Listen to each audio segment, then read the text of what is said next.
Ladies and gentlemen, boys and girls, welcome to another, Bulletmarv's Pickup video. So yesterday, as you know, I went to the retro video game market hosted by Retro Collect in Doncaster, out of the Doncaster Dome.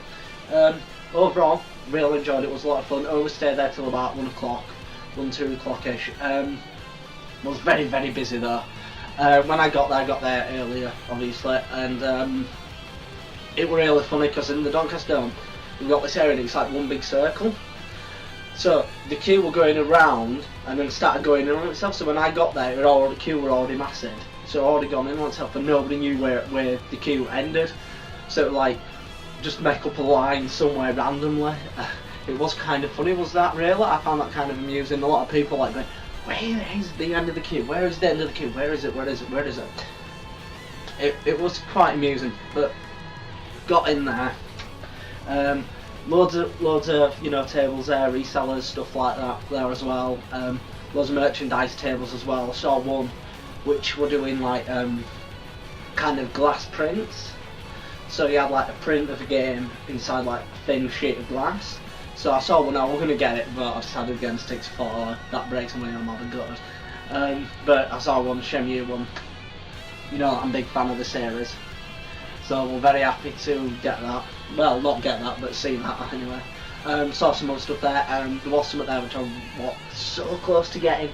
It was a Sanyo MSX computer, so it's gone from the MSX line of computers. So very standard in the way that it runs and everything like that. Really good system. Some good hardware in it as well. And you can play a lot of games from there. Region 3 as well, which is the best thing. So even though it's a UK system, well, a PAL system, you can just get games like games from Japan for the MSX on the cartridge as our floppies and just put them in. So pretty cool to see stuff like that. A lot of people there. Real nice to meet some other like-minded individuals as well. And overall, I had a great time. I did pick up some stuff because, let's face it, it's a retro game convention. And there's a lot of stalls. I'm going to be picking up stuff. So I'll start off with one thing. So one of the things that I got, first thing that I actually picked up was I paid £20. And what it is, I'll show you this. So this is my original Gamecube, and I've been looking to get a replacement because the disc, the main board for the disc tray after doing trying to mod it ended up going. So I just thought I'll get another one, get a cheap one, and replace the main board for it. Ended up picking up an entire new console. It was in black originally, so all I did, switch over the casing and the back plate as well to get that, because one of the ribbon cables connects on the ribbon cables that just came clean off the board, and it was like, damn it. So pick this up first thing. It came with a third-party controller as well as all the cables. So I don't think for £20 it wasn't bad. I did see one earlier for 15, but that did look a bit janky as well. But I'm planning on getting the other one up and running if I can get hold of a second-hand disk drive. Main board for the disk drive as well. So happy to get hold of this as well. You might have heard me mention as well on my last video that I've been looking for another Sega Saturn due to same reason. Well, the laser on that stopped working, so we're looking for a new one to replace that. And walking around, they're going for a fair amount of money. I was seeing them about like 30 quid, going up to about 60 quid in some areas. And I picked one up for 40 quid, but I picked this one up especially for 40 quid because of what it came with. The one at 55, which were region unlocked, which I was thinking about, but 55 quid to drop on a console, even now with a full-time job, is a bit of a hard thing to do. So, but I picked this one up because it came with a few things. So I picked this one up, the Mark 1 Sega Saturn. I can tell it's the Mark 1 because it has the oval buttons on it. Weirdest thing is though, even with it being a Mark 1, the actual code on the back, the NK80200-50, is the same code as on the Mark II. Now I would have thought it would have been different with it being a redesign, but it is the same code. So obviously I gave everything a clean down, everything of that nature as well in it. was quite, you know, 40 quid. I'm not going to say no. What a bit dirty. So I just you know, cleaned down with a wet wipe and then a bit of WD-40 on a paper rag. Just went over it to give it some of its original shine back. I can't help but just run my hands all over this. It's a sexy console. But yeah, it came with a cables controller, which was the Mark 1 controller. I'm just giving this a try because I've never used a Mark 1 controller before, because obviously it's different than the normal one. Normal one's a smaller one. It's got a different style of D-pad. It's a smaller controller. The trigger buttons have a bit more clickiness to them on the Mark 2 controller as well. But again, I've been using it. It's not bad actually. I've been trying to use it in Street Fighter. Been playing a bit of Street Fighter Alpha in it. It's not a bad one. And also, it came with this bad boy, the steering wheel for the Sega Saturn. Very interesting thing this. So you've got an unlock bit at the back, so you can change, you know, the angle of it. And also, you've got a little knob here that if you unlock, you can actually extend it as well to make it a bit taller, so it comes out a bit easier on you. You trying to use this for the Sega Rally, and it were different because I've gotten so used to using the pad that I have to get used now to putting less movement in when cornering and stuff. So very happy to get this as well with it. I say clean this up as well because it were a bit dirty, same as the pad. And all in all, quite happy. But it did come with Sega Rally Championship. Now, I already own this game, but now I've got like 2 copies of it. So I've got one without manual, but I've got this with the manual as well. Really nice condition. Very, very happy to get hold of this game. Sega Rally, if you've played it before, very, very fun game. Good arcade action, and the end when you get game over is the most enthusiastic game over ever. Search for it on YouTube, but I'll just do my impression. So you know, you finish racing and then it goes game over and stuff, and you're like, game over, oh, no. And then they announce it, it just goes, game over, yeah! Fantastic. I've just done that on camera for everyone to see. I have no shame. So, other stuff as well. When I go to these conventions, whenever I see a table with Japanese stuff on it, I shoot over there like a bat out of hell. One of the ones on there, I remember the seller we got these from actually. It's Saw Thumbs Retro Gaming. They've got a store based up in York, and they were selling some Wonderswan games. So like, I'll pick them up because I think I was the only person there looking for Wonderswan games. To be honest, most people like picking them up like, which I've like, that's a Wonderswan, that's amazing, and stuff like that. So I picked up these 2. I've got a Digimon Pocket here. So this is a Digimon game for the Wonderswan. Now the original Wonderswan is monochrome, black and white, but again, very nice condition, all complete in box with that. And the next one I picked up was Harobots, and you can see my cat deciding to climb all over everything. You alright there, love? Yeah, you get on the floor. Got Harobots as well, which looks like some sort of RPG style game with mechs in it, so I'll give that a try. All for the original Wonderswan. Digimon Pocket was £7, Harobots were... No, Digimon Pocket was £10, Harobots were £7, if I remember correctly. Yes, I do remember correctly. So, next 2, while walking around I saw, like, you know, a person had some bins up saying, like, you know, with certain type systems in it, like, you know, 3 for a tenner or 2 for a tenner. So I thought, you know what, I'll have a look through these. And one of them was for Game Gear games. So, you know, I picked up some Game Gear games and stuff like that. And I picked up 2 games on the 2 for a tenner, so I only paid a tenner for both, which I don't think's bad.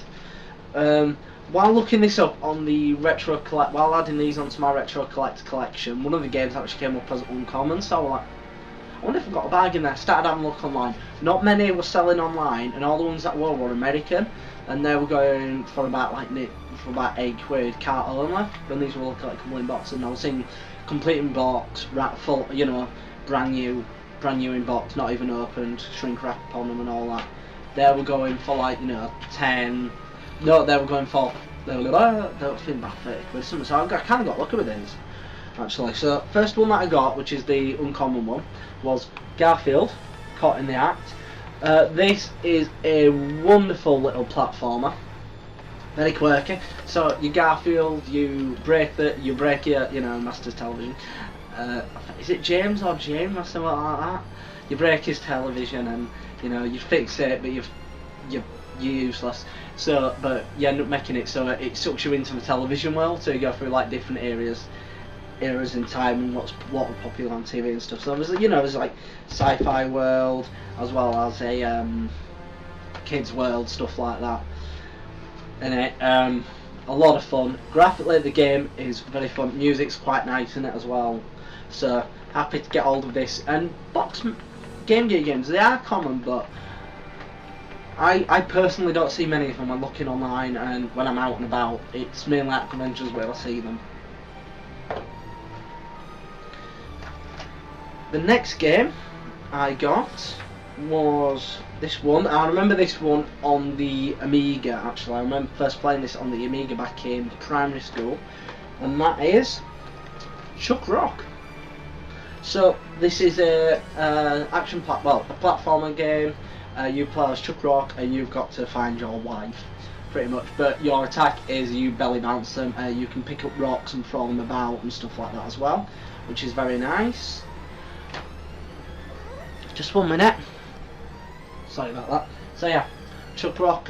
You belly bounce enemies and they go flying through. You go through different worlds like a nice world.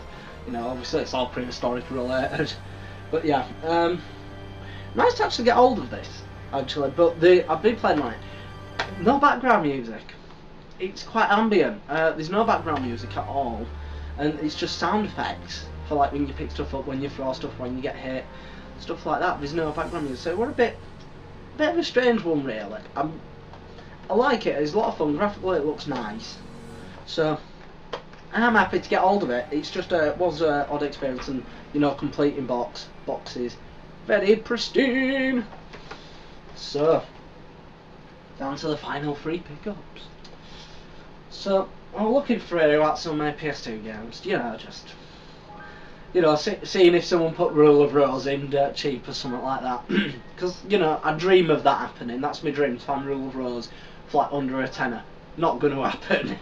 I know it's not going to happen, but looking through, didn't get Rule of Rose. Put another game though. I remember getting this on the PS2 back when I think I first got my PS2. I can't remember. I didn't get PS2 when it first came out. I think I got it a few years after, and I picked it up from a second-hand shop called Arcadia in Leeds, which used to be there. Up in Pudsey, Bramley area of Leeds. And I remember, I love this game, and everyone who talks about it, I've never heard of it.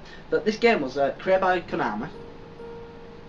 It one of the first games, I think one of their first games on the system, I want to say.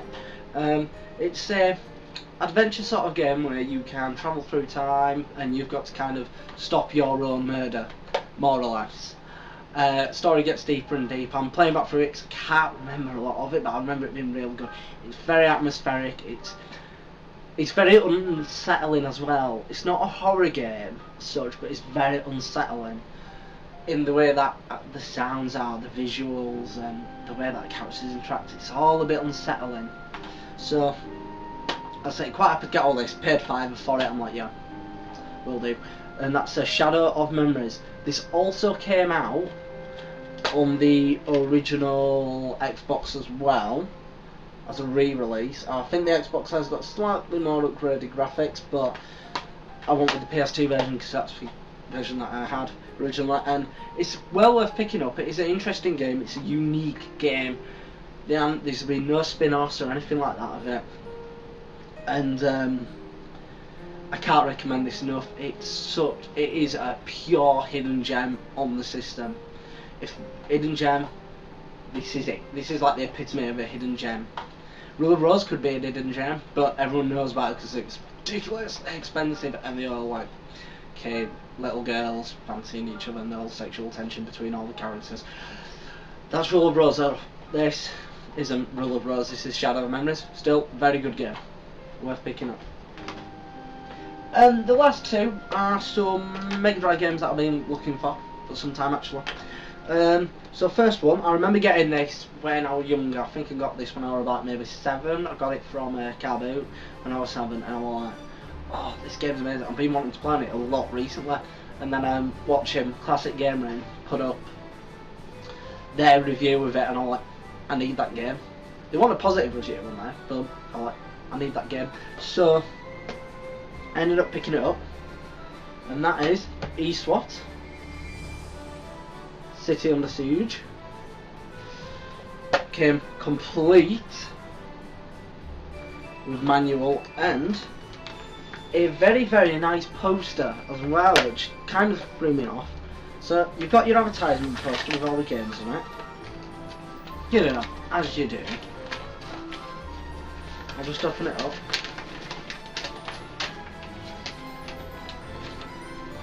See there, you've got all your poster with the games on and stuff. So I put this up as a little tick list of games that I'm looking for. In action, sports, shooting, driving, role playing, just 2 games in role playing, Phantasy Star 2 and Total of a Million. And then on the back you have a nice advertisement for Super Monaco GP. I don't know if that kit originally came with it, with eSWAT, but it is quite nice to get hold of it, to be honest. I'd say I don't know if I'm going to put this up, really, but it is nice to get hold of stuff like that when you do get these old games, because it's like, this game has been quite looked at, or someone's just played it and put it away and never opened it ever again, which is probably the more logical step. But yeah, got this, £8, not too shabby. I like it. I like the game. I think it's a lot of fun. I love the old, like, you know, budget Robocop thing that's going on with it as well. So last one, I've been wanting to get this one. I remember my next door neighbour used to have it, so I thought I'll get this. I thought I'll get it, 10 quid. Not going to say no.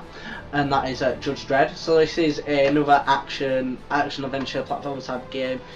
In the game you have, you know, you have to destroy certain things and arrest so many people or kill so many people as well. And obviously this is loosely based off the movie with Stallone with the I am the law. I'm not good at impressions, but I got home. I didn't bother looking at it because I thought that'd be fine.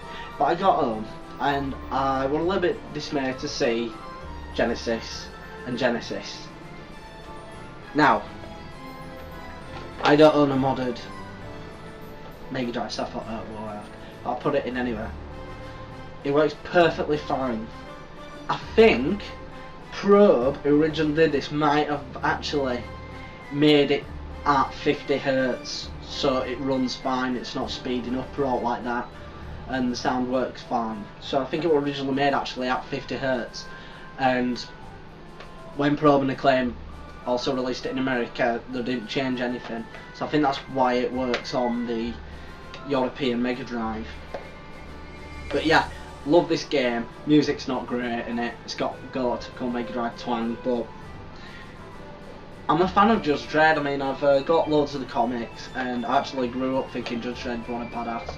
And actually, my old bed covers back in, back when I was like, you know, 5 all the way up to till I was about 12, were actually no, I still had them when I was like 16, when I still had my single bed. There were Judge Dredd ones, and I were always a big fan of it. I was found Judge Dredd to be the best, I wouldn't say superhero because he's not, but it was the best vigilante in comic book ever, just due to the over top violence. And 2000 AD comics, what I like, the pinnacle of. So sorry about that. yeah, my camera decided to shut off because my memory was full of it. So I've had to just do a little bit of repurposing there, so I apologise for that. But yeah, Judge Dredd on the Mega Drive. Real enjoyable game. I picked it up, but a bit dismayed to find out it was a Genesis game actually in case. I'm going to start looking now beforehand. Pretty smart idea really. But all in all, at the convention, I had a really good time and had an immense lot of fun. Actually, looking at games, picking some stuff up, talking to some random people.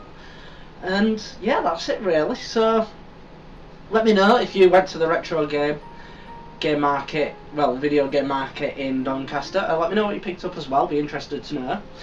And yeah, feel free to follow me on Twitter at Bulletmarv Retro. I've got my Facebook page as well, which is Bulletmarv Retro Reviews. Well, facebook.com/Facebook Bulletmarv Reviews, as well as on Retro Collect as well. My username on that is also Bulletmarv. And yeah, if you like this video, like it. If you dislike it, dislike it. All information will be found in the section below, and feel free to subscribe if you want as well, to keep up on more videos that are coming up and everything like that. But as I say, at the end of every video, let me just have a look around the room with a dramatic effect.